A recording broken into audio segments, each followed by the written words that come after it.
nourishment is a really big topic.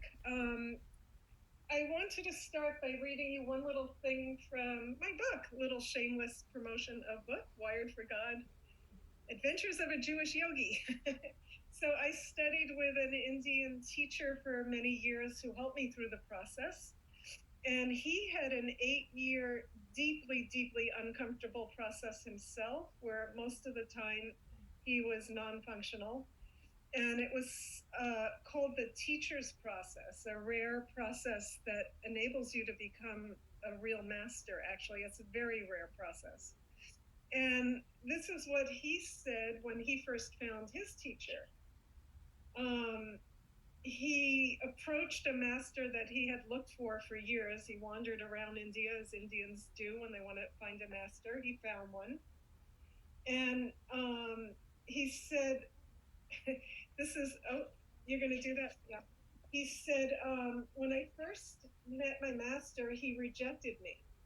He said I was not fit to study yoga. I went away, but I knew that wasn't good for me. I went back to my master and asked him again to teach me. And my master said, first I will teach you to cook. Food is important for the body, and the right food will fix your problems. So I learned how to cook. And eventually, my subtle body was in good enough condition for Kundalini to be diverted into Trini Nadi, that's the teacher's Nadi, in the central column. Later,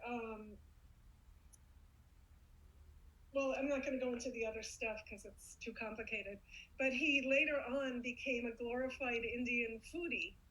And when I was doing retreats with him, he insisted on cooking all of our meals.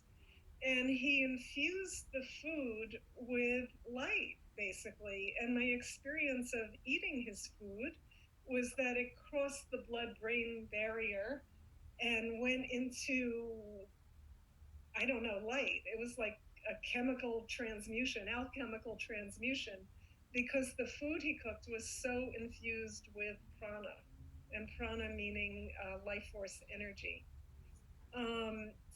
And during the time I was with him, we were also encouraged to use certain oils and eat our own hand-cooked food. And he taught us how to cook. We actually had cooking lessons. That's how important the basis of nourishment was for the process, according to him. And his depleted energy field was fixed. I think it took him about 9 months before his teacher would even teach him yoga, because he had to have enough prana for his own subtle body to be able to handle the force of light that was going to run through it as the Kundalini progressed.